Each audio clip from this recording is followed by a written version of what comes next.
எங்க அம்மா முகத்தை உயிரோட பார்க்கணும் தான்.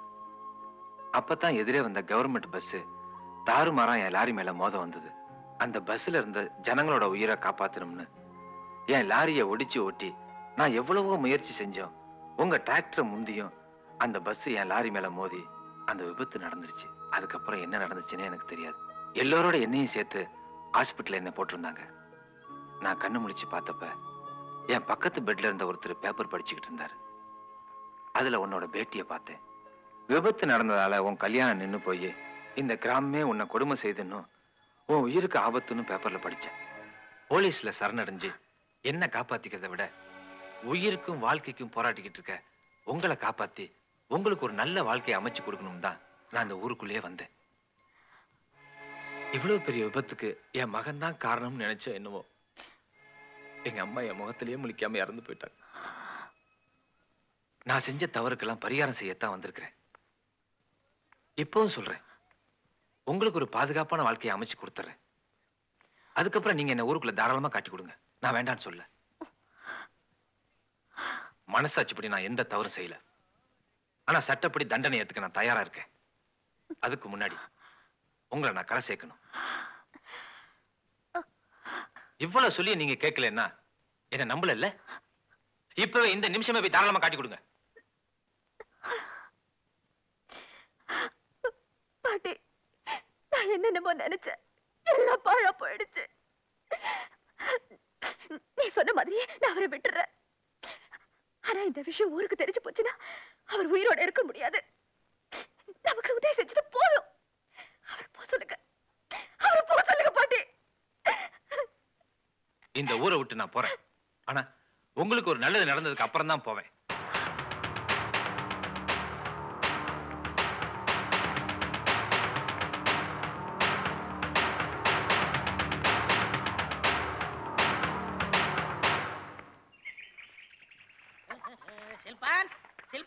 என்னையா 2 நாளா ஆளையே காணோம்? அதை விட தாடிக்கார இருக்கானா? யோ, முதலாளி காதுல விழுந்துற போதியா? அவன் உனக்கு தான் முதலாளி, எனக்கு நானே முதலாளி. என்னையா சொல்ற? கோழி வியாபாரம் ஆரம்பிச்சிருக்கனே, நான் பணக்காரன் ஐயே. உனக்கு நகை நட்டுலாம் போட வேணாம், மேல கை வைக்காதயா. பொறாமப்படணும். எடியா, முதலாளி வந்து பார்த்தாருன்னா என்ன ஆகும் தெரியுமா? அவன் கிடக்காம பரதேசி பண்ணாட. முதலாளி யாரு பண்ணாட? என்ன பண்ணாட? இல்ல, உங்களுக்கு பொண்ணாட போதணும்னு வேண்டிக்கிட்டேன். எனக்கா? ஏன்? நான் தொழில் அதிபர் ஆயிட்டேனே. தொழில் அதிபர் ஆயிட்டா? சாணி பொறுக்கிட்டு இருந்த வேலை அத ராஜினாமா பண்ணிட்டேனே. என்ன தொழில்? கோழி எக்ஸ்போர்ட்டுங்க. எக்ஸ்போர்ட்? ஆமா. எந்த நாட்டுக்கு? இந்த ஊர்ல இருந்து பக்கத்து ஊருக்கு, பக்கத்து ஊர்ல இருந்து நம்ம ஊருக்கு. ஏன் அந்தந்த ஊர் கோழி அந்தந்த ஊர்ல நிக்க மாட்டியா? நம்ம கோழி கொஞ்சம் பிரச்சனைங்க. நீங்க ஆசீர்வாதம் பண்ணுங்க. இல்ல நல்லாரு. ஆமா, திடீர் எப்படி இந்த யோசனை உனக்கு வந்தது? இவ சொன்னால அவளுக்கு எங்க அவ்வளவு அறிவு இருக்கு, நம்ம கணக்குல தான். ஆமாங்க முதலாளி, வீட்டுக்கு முன்னாடி வந்து பம்பிட்டுனானுங்க. என்னடான்னு கேட்டேன். சுயமா ஒரு தொழில் பண்ணும்னா நான் தான் சொன்னுங்க, அதுவும் கரெக்ட் தான்டா. 4 நாள் சம்பாதிச்சாலும் சுயமா சம்பாதிக்கணும், எந்த நாய்கிட்டையும் கை நீட்டி வேலை செய்யக்கூடாதுன்னு. அப்ப நான் நாயடா? ஐயோ, நான் எப்படி சொல்ல விடுங்களா? ஊருக்குள்ள பேசிக்கிறது தானுங்க. ஊருக்குள்ள நாய் நான் ஒரு பழமைக்கு சொல்லுவாங்கல்ல. முதலாளி, கோழியை எப்படியும் செட்டப் பண்ணிட்டேன். ஒரு 1000 ரூபாய் கொடுத்தீங்கன்னா சைக்கிள் வாங்கிருவேன். ஒரு 5 டேஸ்ல திருப்பி கொடுத்துருவேன். சைக்கிள்ல மேலே ஏதா? அது எப்படிங்க? இங்க இருந்து பக்கத்து ஊருக்கு போகணும், பக்கத்து ஊர்ல நம்ம ஊருக்கு வரணும். எக்ஸ்போர்ட்னா சும்மாவா? சரி சரி, கொடுக்கலாமா? என்ன இருந்தாலும் நம்மகிட்ட வேலை செஞ்ச பையன், பார்த்து கொடுங்க. இது பாரு, 5 நாள்ல திருப்பி கொடுக்குறேன், இல்ல உயிரை எடுத்து போடுவேன். ஐயோ, கொடுத்துருங்க. யோ, சூட் கேஸ் சரியா? முதலாளி, என்னது சூட் கேஸ்? இவ்வளவு பெருசா இருக்கு. இத எடுத்துக்க. உங்க கையினால கொடுங்க. எப்படி நீ விளங்க போறது இல்ல, நடுத்தோல தான் நிப்ப. நாளைக்கு முதல்ல இவங்க கையில தான் வாங்கணும். ராசி இல்லாம என் மேல வழிபடுவது எதுக்கு வம்ப? நீங்க அதுக்கு சரிதான். முதலாளி, இந்தாங்க 2 கோழி எடுத்துக்கங்க. எடுக்கிறதுக்கு 1000 ரூபாய் கொடுத்துருங்க. 2 கோழி கூட கொடுக்காம இருந்தா எப்படி? 1000 ரூபாய்க்கு 2 கோழியா? உங்களுக்கு ஃப்ரீ. ஃப்ரீயா? வர்ற முதலாளி. உன்னை வறுத்துட்டு உன்னை குழம்பு வச்சிரு. என்னங்க சூப் வைக்க சொல்லுங்க. சூப்பா? ஏண்டா சூட் கேஸ் வாங்கிட்டு போறா, அதை பார்க்காம சூப் கேக்குறேன். ஓகே, ஐயோ, போடா போடா. அரிக்கிஞ்சிட்டி ஒரு ஆசிரமம் வைக்கலான்னு பாக்குறேன்.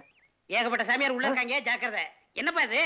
எங்கடா வந்துறீங்க? கொட்டாம்பட்டி சிங்கமொழி பிள்ளைக்கு காது குத்துன. காது குத்தா? காது குத்தா? அவர்தான் கொஞ்ச நேரத்துக்கு முன்னாடி செத்து பண்ணாரே. அப்ப சாவடி அடிங்கடா.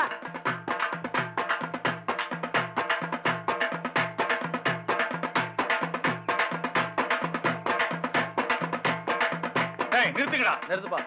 என் பொண்ணு காது குத்தாங்க நடந்துகிட்டு இருக்கு, இங்க சாவடி அடிச்சிட்டு இருக்கீங்க. ஏங்க, நீங்க செத்து போயிட்டீங்கன்னு இவன் சொன்னா, அதனாலதான் சாவடி அடிச்சிட்டு இருக்கான். எதுக்குடா சொன்ன? சும்மா டமா சொன்னாங்க. என் சாவு உனக்கு ஒரு தமாசா? ஐயோ அம்மா, ஐயோ. என்னப்பா அவன் அடிக்கிற நீ பாத்துக்கிட்டு இருக்க? தப்பு செஞ்ச வெண்ணைக்கு இருந்தாலும் தண்டனை அனுபவிச்சுதானே ஆகணும். உன்கிட்ட போய் நான் சொல்றேன் பாரு.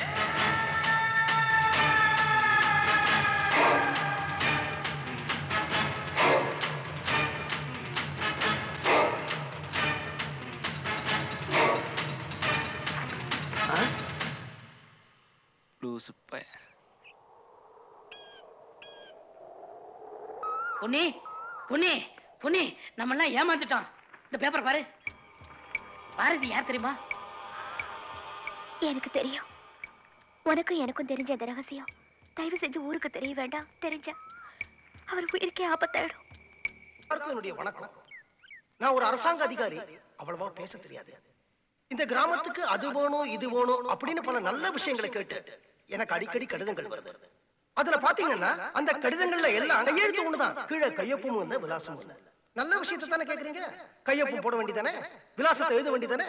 நீங்க சொல்றத கேட்கத்தானே நாங்க இருக்கோம். அதுக்கு தானே எங்களை நியமிச்சிருக்காங்க. ஹெனியோ, இந்த கிராமத்துக்கு நல்லது நடக்கணும்னு நினைச்ச அந்த நல்ல நெஞ்சத்துக்கு என்னுடைய வாழ்த்துக்கள். இப்ப முதல்ல அந்த விபத்துல பாதிக்கப்பட்ட குடும்பங்களுக்கு 25,000 ரூபாய் பணமும் வேட்டி சேலையும் வழங்க போறோம்.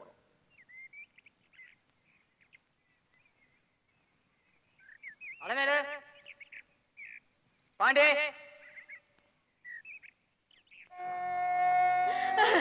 பாவி மக்கா, அந்த கோர விபத்துல இந்த குழந்தை எல்லாத்தையும் இறந்துட்டு அனாதையா நிக்குதே. 25,000 ரூபாய் பணத்தை அரிசி வச்சுட்டு தனியா என்ன பண்ண போகுதோ? உங்க கஷ்டம் எங்களுக்கு புரியுது. நீங்க கவலைப்படாதீங்க. அரசாங்கம் இந்த குழந்தையை தத்தெடுத்துக்கும். அதுக்கு வேண்டிய எல்லா ஏற்பாடுகளையும் நான் பண்ணுங்க. இதெல்லாம் கொடுத்தா அழிஞ்சு போன உயிர் திரும்பி வந்துருமா? எங்களுக்கு தேவை நீங்க கொடுக்குற வேடி சாலை இல்லைங்க. உயிர் ஒட்டு மொத்தமா அத்தனை பேரை உயிரை பறிச்சானு அந்த டேங்கர் டிரைவரோட உயிர் கொடுக்க முடியுமா உங்களால? அந்த ஓனர் யாருன்னு கண்டுபிடிச்சு அவர் பேரை வெளியிட முடியுமா உங்களால? முடியுமா? முடியாதுல்ல? நாங்க எழுந்தது உடமைகளை மட்டும் இல்லைங்க, உசிர்களையும் சேர்த்து. அதுக்கு பதில் அவரை கைது பண்ணி கொண்டாந்து இங்க நிப்பாட்டுங்க. மற்றவரை நாங்க பாத்துக்கிறோம். தம்பி, உன்னுடைய கோபம் ஆத்திரமும் எனக்கு நல்லா புரியுது. ஆனா அரசாங்கம் மெத்தனமா இல்ல. கண்டிப்பா அந்த டேங்கர் ஓனரையும் டிரைவரையும் நாங்க அரெஸ்ட் பண்ணுவோம். ஆனா முன்னாடி கொண்டு வந்து நிறுத்த மாட்டோம். நிறுத்த வேண்டிய இடத்துல நிறுத்துவோம். போதுமாடா? ஏடா, உங்க குடும்பத்துல போன ஒவ்வொரு உயிருக்கும் 25,000 ரூபாய் பணமும் 5 கிலோ அரிசின்னு அரசாங்கத்துல விலை வச்சிருக்காங்க. போதுமா என்ன பத்தலையா? டேய், நான் நியாயமா கேக்குறேன். இந்த ஊருக்கு நான் என்னடா குறை வச்சிருக்கேன் சொல்லுடா. இப்ப சொல்லடா. வருஷத்துக்கு 25 மூட்டை நெல்லு, தீபாவளி பொங்கல் நல்லது கெட்டதுக்கு எல்லாம் பணம் நான் தரேன்டா. அதுக்கு நாங்க என்ன பண்றேன்? எவனாவது வாயை திறந்து கேட்டீங்களா? டேய், பொன்னி கல்யாணத்துக்கு போய் தானே இந்த ஊரே சமாதியாச்சு. அவ பூமி தரிசா தானே இருக்குது. அங்க போய் எல்லாரும் ஏற கட்டுவோம். வர வருமானத்தை எல்லாத்தையும் நான் பிரிச்சு கொடுக்குறேன். நாளைக்கு உங்க நிலத்தெல்லாம் இந்த ஊருக்காரங்களை வச்சு கவுண்டர் ஏறு விழுவ போறாரு. என் வாழ்க்கையில எல்லாமே போயிடுச்சு.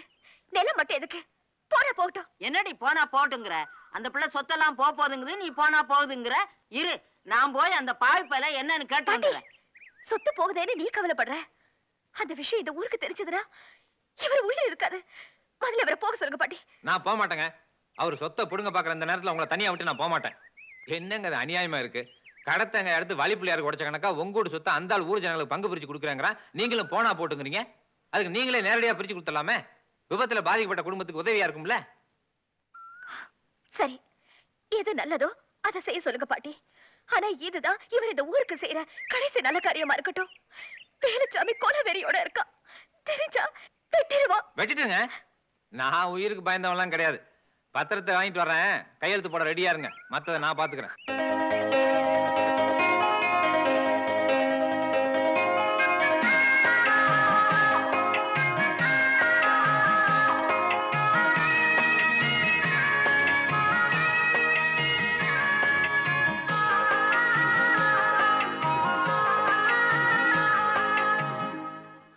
நேத்து வரைக்கும் நல்லா இருந்த கிழவி ராத்திரியில கிணத்துல தவறி விழுந்து இப்படி ஆயி போச்சே.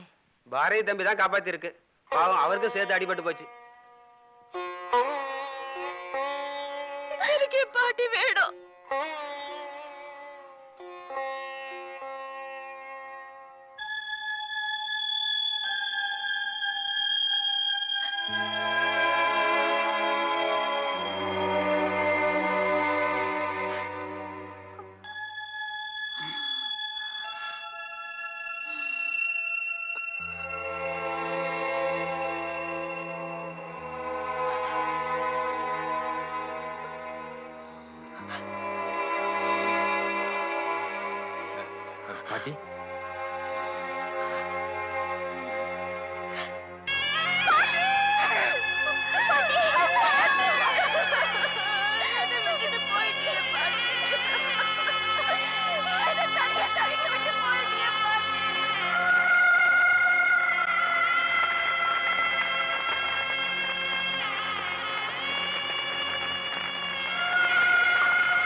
என்ன இல்லைங்கண்ணே, சொந்தக்காரங்க நீங்க கூட அந்த பொண்ணை அனாதையா விட்டு ஆறுதல் சொல்லாம போறீங்களே. சாவுட்டுக்கு வந்து அவங்க சொல்லிட்டாயே போவாங்க.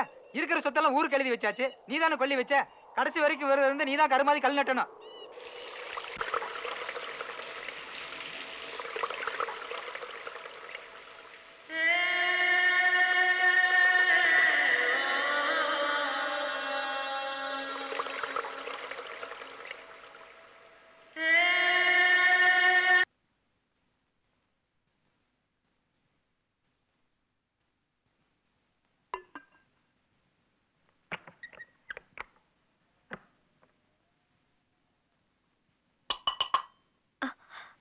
என்னங்க, ராத்திரி முழுக்க நீங்க தூங்கவே இல்லையா? பழசெல்லாம் நினைச்சுக்கிட்டே இருக்காம நடக்க வேண்டியதை பாருங்க. நீங்க சந்தோஷமா இருக்கணுங்கிறதுக்காக பாட்டி சாகர வரைக்கும் துடிச்சாங்க. அவங்க ஆசை நிறைவேறணும்னா நீங்க எப்பவும் சந்தோஷமா தைரியமா இருக்கணும்.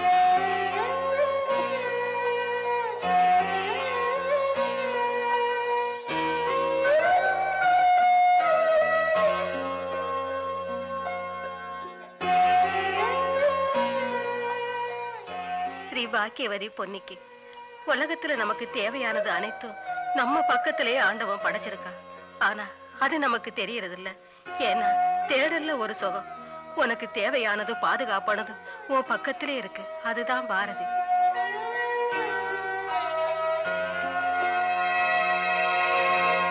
கொண்ட சேவல் கூவு நேரம் குக்கு குக்கு ஹேய் குக்கு குக்கு ஹேய். கோழி வைக்கிறவள பாட்டு பாட ஆரம்பிச்சிட்டீங்க. ஏன் இழந்த போல இளநிக்கெல்லாம் பாட்டு பாடி வித்தா ஒத்துக்குருவீங்க? கோழிக்கு பாட்டு பாடி வைக்க கூடாதா? போட போட. வணக்கம் முதலாளி. உடம்பு இருக்கு. விடுங்க, தொழில கெடுக்காதீங்க. திருட்டு கோழி கொண்டு வந்து கொடுத்து மான மரியாதை கெடுத்து போட்டா. அட பாவி, நீ பண்ண வேலைக்கு ஊர்ல இருக்கிற பொம்பளைங்க எல்லாம் பழைய செருப்பு சீவகட்ட அருவாடு உலக்கோட வந்து எங்க ஐயா தான் ஓடி ஒளிச்சுக்கிட்டாரு. அவங்க கேட்ட கேள்விக்கு நானா இருந்தா நாட்டுக்கு செத்துருப்பேன். ஆனா ஐயா சாகல. ஓதமான உள்ளவனா இருந்தானா ஊரை விட்டே ஓடி போயிருப்பான். ஆனா ஐயா போகல. அட விடுறா, ஐயாவுக்கு தான் இல்லையே. நீ தானே காட்டி கொடுத்த. உனக்கு மான் ரோஸ் இருக்குல்ல 5 நாள்ல திருப்பி 1000 ரூபாய். நீ எங்க காசு? இருங்க, வியாபாரம் பண்ணி தரேன். என்ன பெரிய இன்டர்நேஷனல் பிசினஸ்? காசு கூட. அப்ப கோழி எடுத்துங்க. இந்த கோழிவா? ஏற்கனவே மான போனது பார்த்தா இந்த கோழி எல்லாம் பிரச்சனை வராது. இது அசலூர் கோழி. கோழி கண்ண கட்டி இருக்குது. அவுத்து விட்டா அட்ரஸ் தெரிஞ்சு ஓடிடுமே. அது ரொம்ப முக்கியமா. போடா. காசு எடு. முதலாளி. இது பாரா, இவனை எப்படி இருந்தாலும் திருட்டு காசுல போலீஸ் பிடிச்சு போகுது. ஜெயிலுக்கு போயிட்டானா யாரு காசு வசூல் பண்றது? சைக்கிள் எடுத்து போ. முதலாளி. பணத்தை கொடுத்துட்டு வண்டி எடுத்து போடா. அழுகுறியாக்கு? வரும் தாங்க முடியலையா? இந்த நாடக நடிப்பு பாய்ஸ் கம்பெனி வேலையில வேண்டாம். குஞ்சாட்டையில் வர வேண்டியது பல்லுகளை பார்த்து போடுவேன். காசை கொடுத்துட்டு சைக்கிள் வந்து எடுத்துக்கு போ. முதலாளி. கோழி அவங்க கூட முதலாளி. நடந்து முதலாளி.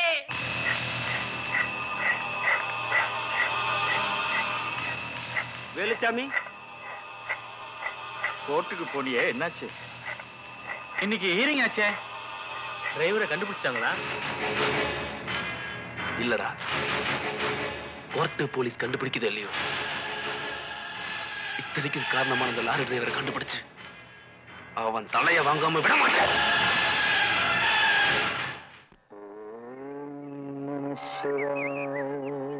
புள்ளியாரப்பா, நான் ஒரு நல்ல முடிவு எடுத்திருக்கேன். நீதான் எனக்கு துணையா இருந்து வழிகாட்டணும். ஓம் கணானாம் த்வா கணபதிகும் ஹவாமஹே கவிம் கவீனாமுபமஸ்ரவஸ்தமம் ஜேஷ்டராஜம் பிரம்மணாம் பிரம்ம. என்ன பாக்குறீங்க? நல்ல இடத்துல நல்ல விஷயம் பேசலாம்னு வந்திருக்கேன். சாமி எனக்கு உத்தரவு கொடுத்துச்சு. மம உபாத்த துருதக்ஷய த்வாரா ஸ்ரீ பரமேஸ்வரமுத்திஸ்ய ஸ்ரீ பரமேஸ்வர ப்ரீத்யர்த்தம் மஹன்யாசபாராயணம் கரிஷ்யே.